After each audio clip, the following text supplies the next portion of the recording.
Olá, alunos, tudo bem com vocês? O assunto da aula de hoje é a imprensa no Brasil.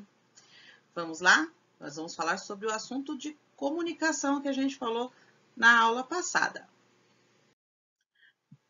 Bom, então, nós vamos dar início ao capítulo 7, os meios de comunicação e a imprensa no Brasil. Bom, na aula passada eu pedi para que vocês fizessem uma pesquisa sobre meios de comunicação.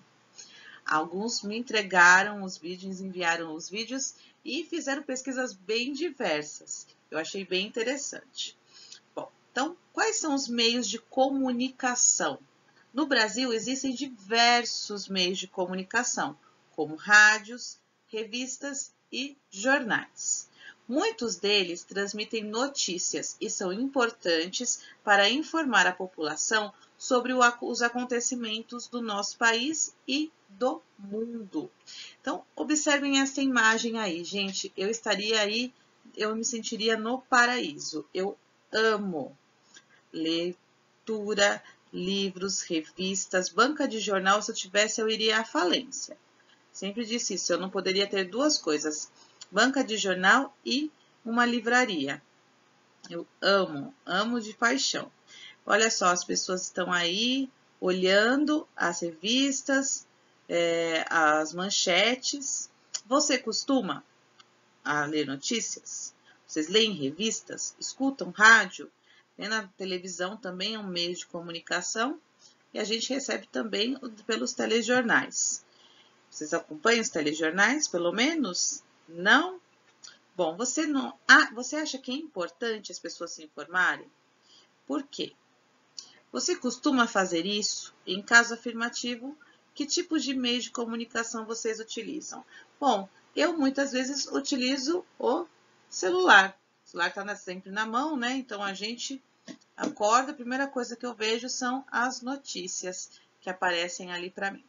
Bom, então vamos falar um pouquinho hoje sobre a imprensa no Brasil. Ou seja, nós vamos falar de um desses meios de comunicação muito importante, o que traz para a gente a informação. Antes, vocês vão ver um vídeo, óbvio, falando sobre a história, a origem da imprensa. Vamos lá?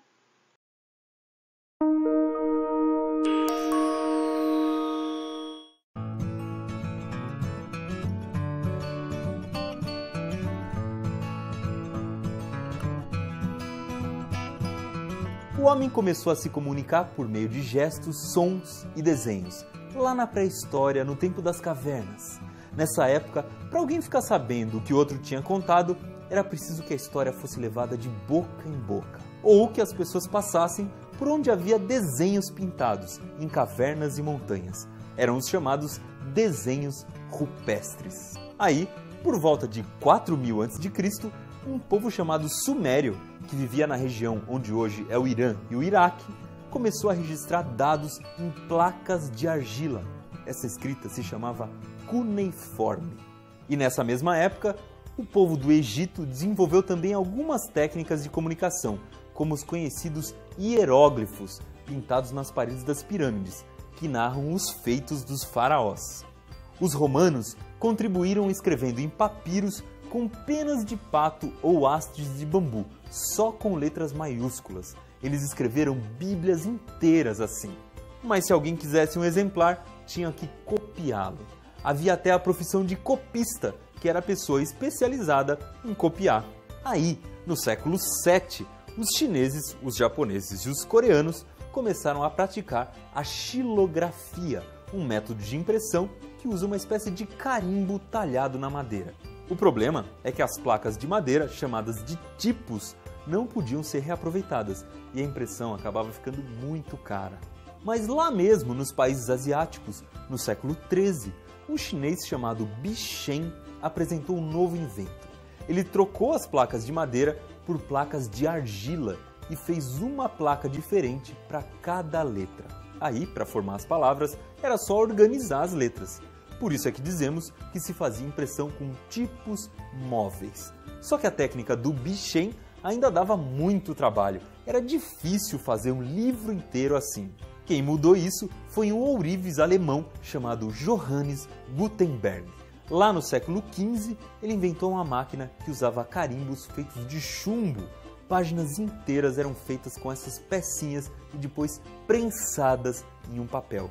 E por causa disso, porque as pecinhas eram prensadas, as pessoas dizem que Gutenberg é o inventor da imprensa. Daí para frente, a evolução da imprensa não parou. Já no século XVIII, essa técnica começou a ser usada para imprimir jornais que comunicavam com mais rapidez. No século XX, a imprensa evoluiu e outras invenções surgiram. Apareceu o telégrafo, o rádio, o jornal, a televisão.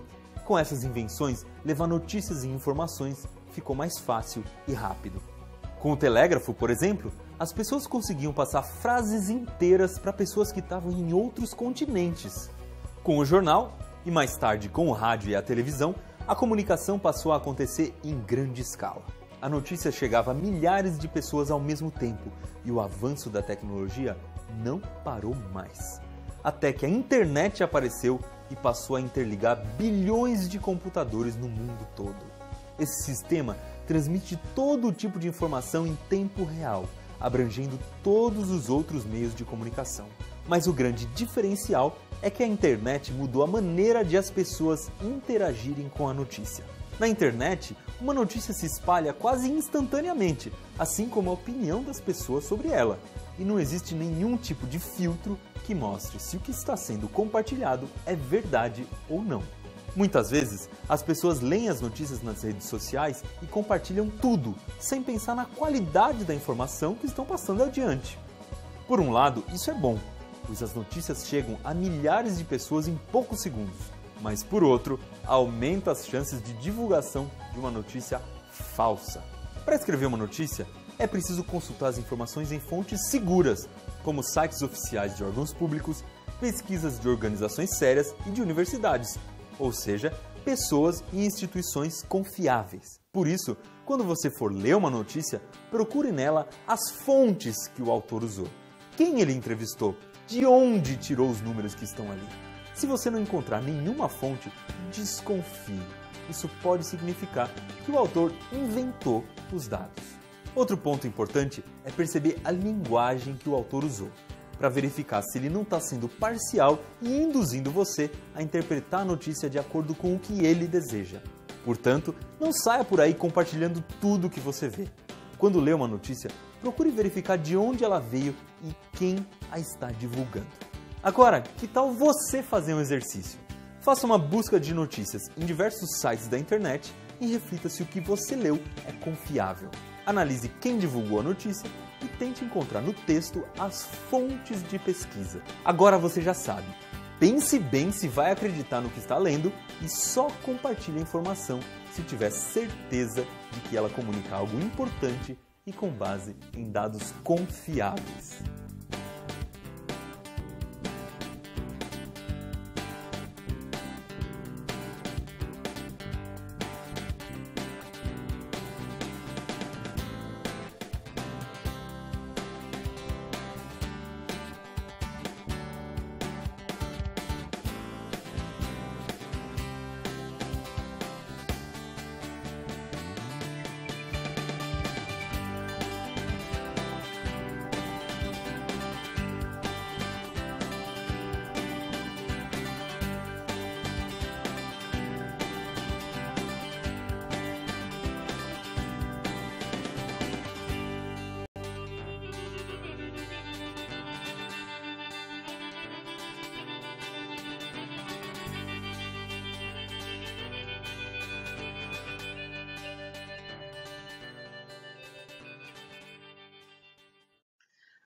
Bom, vocês viram agora uma animação que conta um pouquinho da história da imprensa, da notícia também.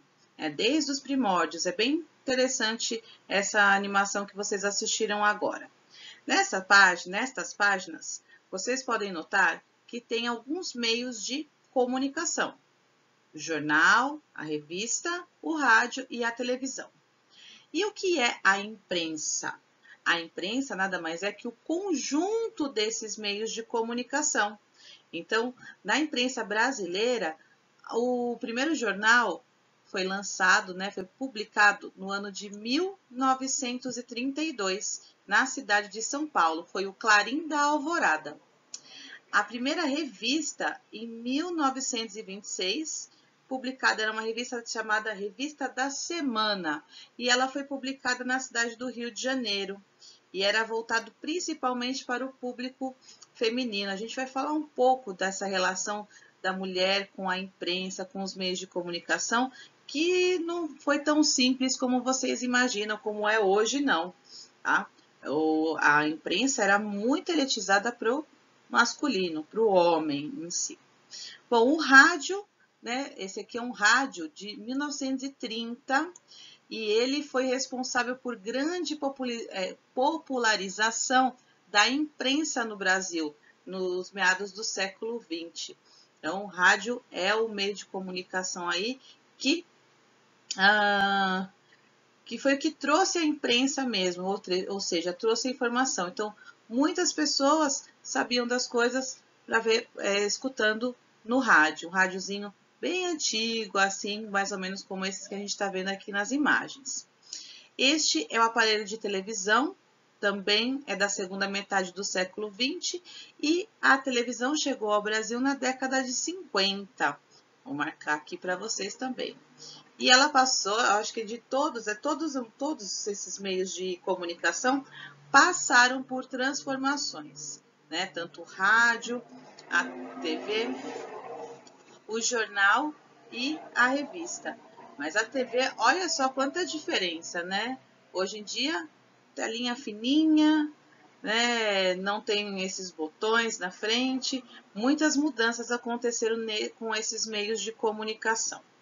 Bom, vamos seguir. Antes da gente seguir, é muito importante se informar sobre notícias do nosso país. Vocês estão se formando cidadãos e para sermos cidadãos conscientes, nós precisamos nos informar. Bom, aqui temos alguns meios de comunicação, certo? Hoje em dia, nós também utilizamos o celular. No celular a gente tem, olha, rádio, a gente tem televisão, a gente tem jornal e revista, tudo aqui na palma da nossa mão. Então, só é desinformado quem quer. Bom, então vamos falar agora dos primeiros jornais no Brasil. No século XIX, a imprensa começou a ter início no Brasil. E nesta época, um jornal chamado Correio Brasiliense, ele passou a ser divulgado de forma mensal, ou seja, uma vez por mês. Olha que diferente, né? Hoje o jornal é em tempo real, né? Antes da internet, o jornal era diário. Então, olha a evolução. Era mensal, diário e agora em tempo real a gente tem notícias no jornal. Bom, só que esse primeiro jornal, o Correio Brasiliense, ele foi trazido de forma clandestina para o Brasil e ele era produzido na Inglaterra. Ele não era produzido no Brasil. Mas em 1808 foi criado no Rio de Janeiro a Gazeta do Rio de Janeiro. Olha só, este aqui, o primeiro jornal do Brasil. Olha, número 1, Gazeta do Rio de Janeiro, sábado 10 de setembro de 1808.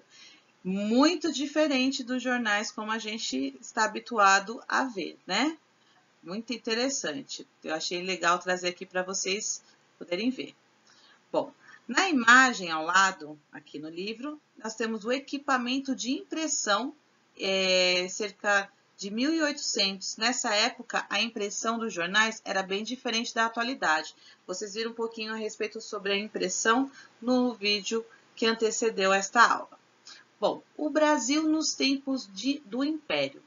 Nas primeiras décadas do século XIX, o Brasil passou por uma importante transformação política, deixando de ser uma colônia de Portugal e nos tornamos um país independente.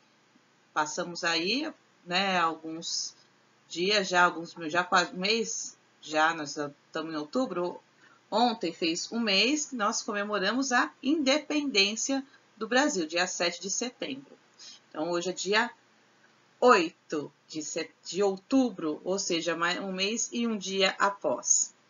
Em 1808, a França ela entrou em guerra com alguns países europeus, entre eles, Portugal. Em meio ao conflito, a família real mudou-se para o Brasil. Chegou a família real ao Brasil. Durante os anos em que ficou aqui, Dom João implantou diversas medidas para que o Brasil pudesse abrigar a estrutura administrativa portuguesa, entre elas a Biblioteca Real, o Banco do Brasil e a imprensa régia. Em 1821, Dom João retornou a Portugal, deixando seu filho Dom Pedro para governar o Brasil. Nessa época, porém, muitos grupos da sociedade brasileira estavam insatisfeitos com o domínio português e queriam que o Brasil se tornasse independente de Portugal. Assim, 7 de setembro de 1822, com o apoio desses grupos, Dom Pedro proclamou a independência, tornando-se imperador do Brasil. Então, aqui nós temos uma linha do tempo, o que aconteceu a partir deste momento, a partir da independência do Brasil, em 1822. Então, aqui a gente teve de 1822 a 1831 o primeiro reinado, que é o período que foi logo após a independência, quando o Brasil foi governado por Dom Pedro. Governou por bastante tempo, né? Bom, período de 1831 a 1840 é o período regencial. E que período é esse, né? Que foi o período de em 1831, Dom Pedro, ele retornou para Portugal. E aí seu filho Dom Pedro II, que era o herdeiro herdeiro do trono brasileiro, tinha apenas 5 anos nessa época, assim como o governo temporário, até que o príncipe crescesse. Ele foi para ser nomeado regente para liderar o Brasil. Então, foram nomeados algumas pessoas como regente do Brasil, enquanto Dom Pedro II crescia, porque ele era apenas uma criancinha de 5 anos, não poderia ser o imperador, ainda naquele momento. Bom, aí vem um próximo período que é chamado de Segundo Reinado. Olha quanto tempo foi isso aqui, gente. De 1840 a 1889. Esse Segundo Reinado, em 1840, Dom Pedro II assumiu finalmente o trono e governando o país por um longo período de quase 50 anos. Olha só, bastante tempo, quase 50 anos governando o Brasil. Vocês já conheciam essa parte da história? Interessante, né? Então, tudo isso vem para a gente saber entender como a imprensa hoje é importante, como estudar história é importante, conhecer o nosso Brasil, a história do nosso Brasil. Isso nos torna cidadãos. Bom, e hoje eu vou terminando o nosso assunto por aqui. Nós vamos falar um pouco mais sobre isso nas próximas aulas, na verdade. Vocês, na aula passada, fizeram uma pesquisa sobre os meios de comunicação e a tarefa de hoje, vocês vão fazer uma pesquisa sobre a televisão, ou seja, este meio de comunicação em especial.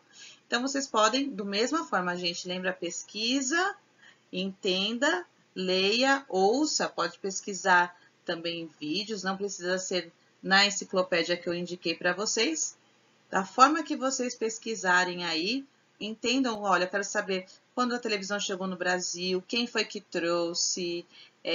Então, tem várias coisas, vocês não precisam falar tudo, escolha alguma que vocês acharem mais interessante para falar. Então, quem trouxe a televisão para o Brasil, que ano ela chegou, por que ela veio, quais canais que tinham, qual foi a primeira programação da televisão, tá bom? Então, olha, tem vários assuntos interessantes aí referente à televisão, tá bom? E então envia lá no CLESEP vídeos ou fotos, se vocês fizerem de forma escrita, tira foto, se vocês for fazer oral, melhor o vídeo, tá bom? Beijo e até a próxima aula. Tchau, tchau.